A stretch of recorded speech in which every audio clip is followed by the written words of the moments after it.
6 ideas to differentiate in the selling process. See an article about differentiation, and it's likely to be about marketing. Differentiation often starts with marketing, but it's in the selling process that it truly comes alive. Now, one group recently analyzed just over 700 business-to-business sales made to buyers who represent $3.1 billion in annual purchases from industries with complex sales. Now, the purpose of this research was to find out what sales winners do differently in the selling process compared to the sellers that didn't win, but those who came in second place. In one area, it has been studied that buyers' perceptions of what they believe led them to buy from the winners. And overall, there were 42 factors studied, 3 of which actually focused on differentiation. And these were: the overall value from the company was superior to other options, the company offers products and services that are superior to other options, and the seller differentiated their products and services from the other available options.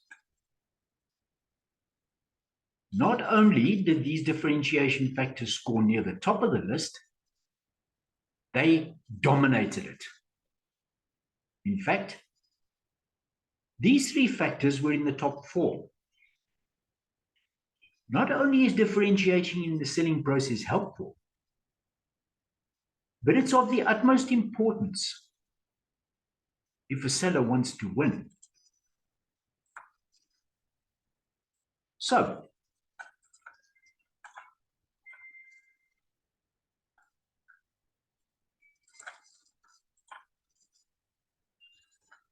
here are 6 tips to consider for differentiating in the selling process. 1. Create distinction and scarcity. 2. Ditch the USPs. 3.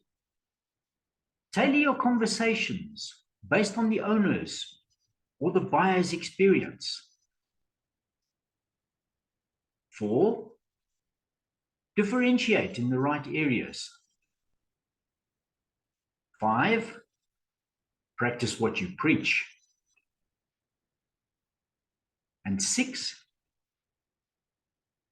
Differentiate yourself. You make a difference. Got that? Got all 6? So let's dive into how to differentiate in the selling process. From the first point, create distinction and scarcity.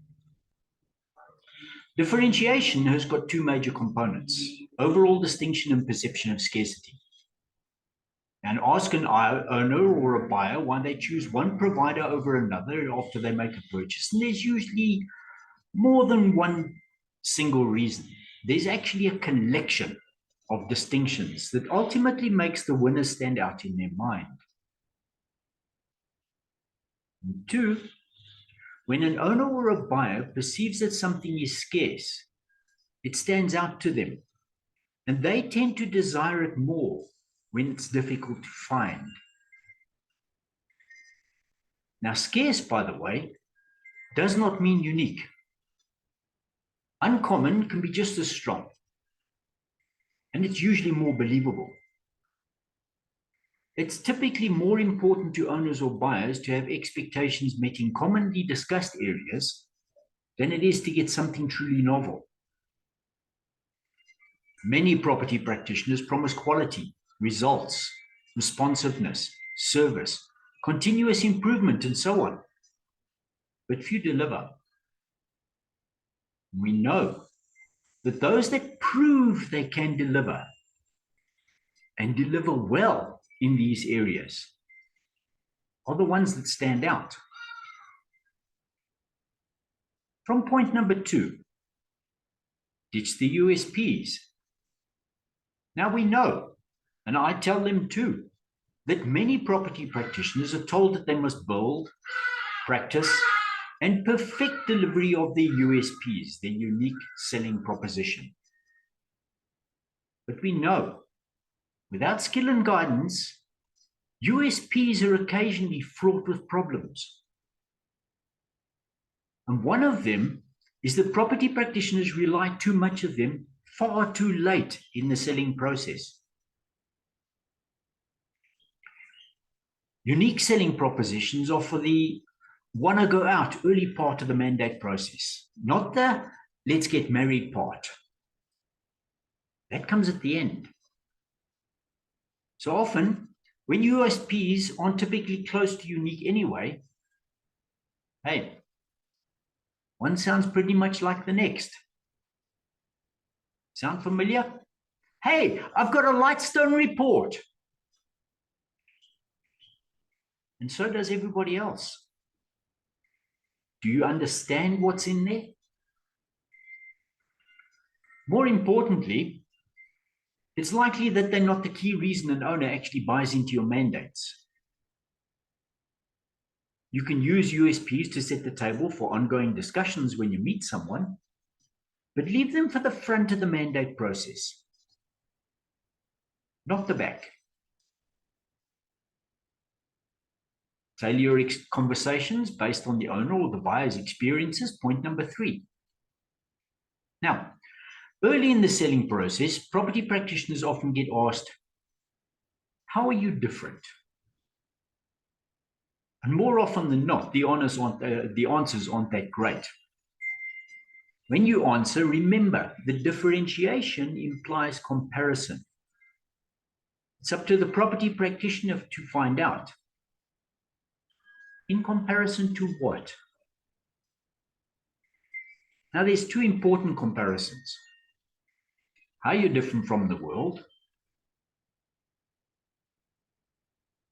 When a property practitioner answers this question, this is where they tend to go, using a canned response of standard key points.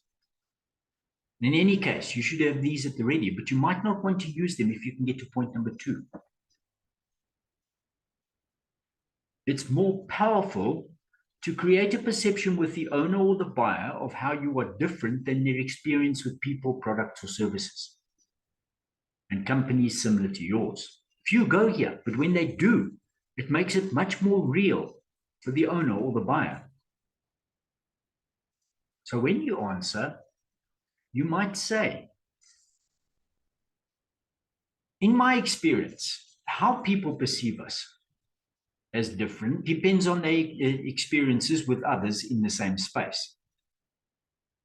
So let me ask you, what's your impressions of the companies or the property practitioners like us? What have your specific experiences been like when working with them? Do this, and you'll create a conversation. Conversation is much richer than a rehearsed answer, and would likely present additional areas in which you can separate yourself from your competition. Differentiate in the right areas. Now, we all know, winning property practitioners differentiate in 4 areas: themselves, their offerings, the company, the eventual results that the owner or the buyer can achieve. Depending on the owner or the buyer, some areas will be more important than others. It's up to the property practitioner to find out which. Now practice what you preach. Property practitioners that model the behavior create the right perceptions. For example, if a key point about your value and your differentiation is responsiveness, then be responsive. And if you're responsible in the selling process and the other property practitioners aren't, well, the owner or the buyer will by proxy assign that value to your company. And the other company's property practitioners may claim to be responsive too. But you create the perception of that your company and yourself are more responsive if you model the behavior and the other property practitioner, or let's call them an agent for this case, doesn't. So if a key point on providing ideas and advice to improve their business, do this in the mandate or the selling process. If the others don't, they'll perceive this value to actually be true about both yourself and your company.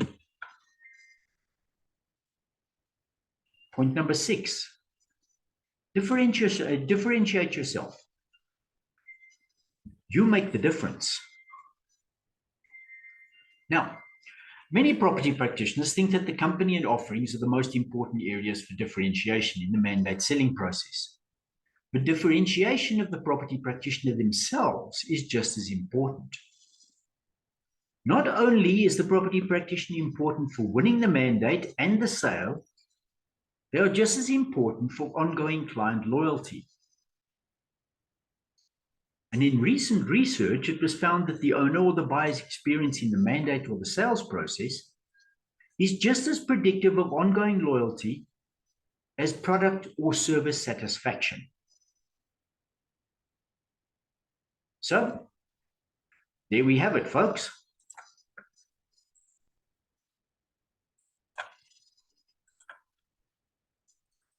Six tips, 6 ideas to consider for differentiating in the selling process.